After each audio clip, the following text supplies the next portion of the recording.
Businessman Opinion. Mitra bisnis menjelang penetapan upah minimum, Menaker mengubah rumus kenaikan upah. Sebelumnya upah naik sesuai dengan inflasi atau pertumbuhan ekonomi, yang mana yang lebih tinggi.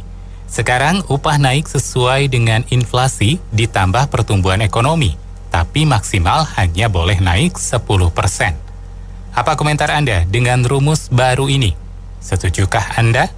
633-9160, Businessman Opinion 633-9160. Ya, kalau saya melihat apapun metodenya itu baik adanya asalkan dikontrol oleh pemerintah, sama-sama tripartit ya, disetujui juga oleh pengusaha dan buruh. Namun satu hal yang perlu diperhatikan, ini di Jawa Barat ini lama-lama banyak akan terjadi pengangguran karena bermula dari banyak pejabat yang cari pencitraan. Dulu UMR-nya dinaiki setinggi-tingginya, katakanlah daerah Kerawang sampai 4 juta lebih ya, sedangkan di Jawa Tengah kawasan industri di Kendal besar-besar itu UMR-nya baru hampir setengahnya, ya kan. Ini nanti lama-lama ini pindah semua ini di Jawa Barat ini, di banyak kemiskinan ini akan terjadi. Itu adalah satu konsekuensi. Sekarang aja banyak itu kayak PT Nikomas Gemilang, apa yang dari Tangerang, Kerawang, Jabodetabek ini out nanti pada pindah ke Jawa Tengah. Saya pikir ini satu dilema ya, kalau udah naik kan nggak mungkin turun, ya kan. Jadi untuk di Jawa Tengah dan Jawa Timur tuh pemerintahnya benar-benar harus perhatikan UMR ini jangan sampai jadi bumerang lagi seperti Jawa Barat. Ya, soal hitungnya tadi itu kan tergantung regulator ya. Ya mau hitungnya metode A atau metode B, regulator. Yang jadi persoalan, presidennya kan sudah kasih sinyal untuk itu gelap, kita baru recovery. Nah, sekarang nih beban pengusaha nih cukup berat. Ini terbukti nih ya, di Solo pengusaha muda aja sampai berantem luar biasa, saking pusing tuh mikirin UMR mungkin. Nah, ini siapa sih yang nggak seneng kalau memang pertumbuhannya bener gitu loh. Tapi kan kalau sekarang ini kita yang pengusaha kan baru recovery, belum lagi beban pajak dan lain-lain ya. Nah, sekarang kalau ditetapkan kayak begini, kadang-kadang nih regulator tuh nggak jelas nih berpihaknya kepada siapa gitu loh. Ya mungkin yang berpihak pada rakyat, tapi asas keadilannya itu harus jelas gitu loh. Ya ini tarik ulur lah. Di satu sisi memang pekerja memang menuntut adanya kenaikan, tapi di sisi pekerja juga kalau dengan adanya kenaikan apakah produktivitasnya juga meningkat? Itu pertanyaannya sih. Kalau semuanya bisa dilakoni dengan baik, ya kita happy-happy aja. Perekonomian itu tumbuh dengan sehat. Terima kasih. Ya, ayah wae. Ini mah rumus, ya terserah rumus, ya. Apa udah diuji atau gimana gitu loh, ya kan? Ini kan baru, ya gimana ya, terus ada maksimumnya lagi 10 ya, itu mesti diteliti dulu rumusnya, ya benar apa enggak secara saintifik ya. Oke.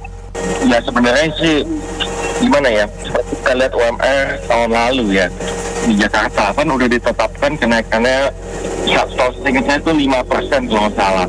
Terima kasih ke calon presiden kita, serta-merta naikin jadi 10% kan, buat inilah cari muka gitu, ya kan. Nah itu kan sudah dianulir oleh pengadilan kan, bukan dianulir, nggak sah gitu loh, ya kan. Jadi hitungannya kan jadi kalau kemarin ternyata naik 10%, sekarang naik maksimum 10%, taruhlah naik 5%, tahun ini dihitung yang tadi inflasi lah apa gitu, berarti udah kit dong sebenarnya. Nah kan yang lalu kelebihan 5% gitu kan. Jadi kalau misalnya tahun ini 10%, berarti naiknya 5% dari tahun lalu gitu. Kita kan nggak mungkin turunin gaji, karena ke tahun lalu misalnya naikin 10%, gaji dianulir, tidak sah gitu kan. Nah mungkin kita turunin dia 5% lagi, pula tinggal berapa bulan lagi kan, bisa di demo kita, dan naik ya bisa turun lah intinya di Indonesia ini gitu. Ya jadi mungkin maksudnya pemerintah ini ada ngomong begini, roba-roba ini takut kehilangan muka juga untuk pemimpin daerah yang istilahnya mungkin mau keluar dari yang sudah ditetapkan gitu loh. Jadi dilonggarin aja gitu loh ya. Wah, kalau menurut saya memang lama-kelamaan kita ini bakal jadi kayak Singapura. Di semua karyawan itu berdasarkan gaji per jam, ya kan, 1 jamnya $5 atau $2. Sehingga terpaksa pengusaha harus efisiensi, pakai orang nggak bisa banyak-banyak lagi kayak dulu. Ya, sehingga disitulah namanya labor cost akan bisa drop. Ya, hal lain adalah diimbangi dengan namanya automation. Ya, jadi si karyawan tetap akan mendapatkan lebih besar, pekerjaan juga yang lebih tentunya. Ya, itu worth sih menurut saya, ya kan, dan itu harus diperhitungkan dari sekarang untuk bisa aplikasi 10 tahun lagi. Terima kasih. Ya, saya pikir formulasi kenaikan gaji ini sebagai referensi saja. Tetapi pada kenyataannya masing-masing perusahaan dan serikat buruhnya katakanlah, atau dari tim remunerasinya itu akan melihat kondisi perusahaan masing-masing. Tetapi yang harus juga lintas sektoral Kementerian Tenaga Kerja harus lakukan adalah bagaimana supaya barang-barang ini jangan naik terus harganya. Karena sejak 4 bulan lalu harga BBM naik, PPN naik di awal tahun, ini kan menyebabkan daya beli itu yang tergerus. Nah, kalau nanti misalnya gaji naik, katakan misalnya X%, 7% misalnya. Tetapi sebenarnya inflasi terhadap barang-barang yang bersentuhan dengan masyarakat itu naiknya 20%, katakanlah tempe, atau nasi bungkus, dan seterusnya itu, maka kenaikan 10% itu pun jadi delusi saja. Nah, dari Kementerian Tenaga Kerja juga kita sebagai masyarakat butuhkan, mohon tenaga kerja kita juga diutamakan dalam, ya, jangan sampai tenaga kerja asing itu dipermudah masuk gitu. Karena tenaga kerja kita juga kan banyak, tiap tahun tamat, sekolahnya bagus-bagus. Anak-anak Indonesia itu tambah pintar. Tapi kalau misalnya dengan pembangunan yang bertumbuh ini, justru tenaga kerja asing, baik itu dari Asia Selatan, dari ASEAN sendiri masuknya itu malah kita welcome karena mereka cuma bisa bahasa Inggris. Value yang mereka bawa kadang-kadang cuma bahasa Inggris saja, yang kerjain anak-anak Indonesia juga. Nah, itu membuat lapangan kerja yang terbatas makin terbatas. Kalau lihat sih pertumbuhan di kenaikan UMR 10%, pasti akan ada efek ke semua sektor, Bu. Ya, bukan hanya kenaikan upah aja, tapi barang-barang jasa juga akan ikut naik. Mungkin pemerintah harus bisa mempertimbangkan lagi itu. Terima kasih. Kalau saya melihatnya ini sebagai kebijakan popularitas ya. Mungkin mendekati tahun pemilu supaya meningkatkan popularitasnya jadi seperti ini. Kita lihat dari tahun-tahun sebelumnya kan terjadi ada polemik sampai terjadi pembatalan kenaikan gaji oleh gubernur lah, sampai ada pembatasan harus dalam satu Indonesia. Waktu itu juga Menakernya masih sama kok, ngikutin kenaikan dari Menaker, jadi nggak ngikutin dari Pemda. Nah, sekarang mau mendekati tahun pemilu, mendadak bisa dibuka sampai 10%. Ini ada apa? Kenapa seperti itu? Nah, itu kan jelas sekali kalau dinaikkan sampai 10% misalnya, semua akan berbondong-bondong ikutin supaya naikin, supaya mendapatkan popularitas. Sedangkan tahun depan katanya gelap. Wah, ini gelap tapi naik gaji. Nanti pengusaha pada nggak kuat.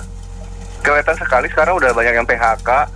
Nah, itu bagaimana? Mengatasinya bagaimana? Udah banyak PHK tapi masih mau naik gaji.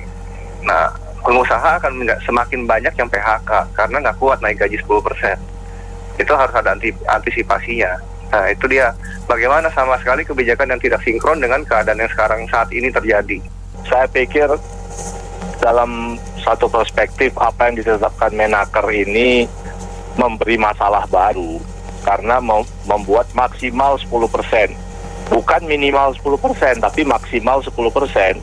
Sehingga akan ada ruang 1-9 atau 1-10 yang akan jadi perdebatan antara pengusaha dan pekerja dalam hal ini. Mau 6, mau 7, 7,5, 7,2 dan seterusnya.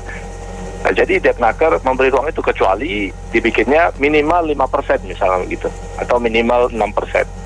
Ini kan pakai maksimal. Nah, yang kedua adalah sebenarnya naik gaji berapa persen pun kalau inflasi itu lebih tinggi, maka sebenarnya kenaikan gaji itu juga tidak dirasakan oleh pekerja di Indonesia, tetapi menjadi beban bagi pengusaha. Kenapa? Karena inflasi.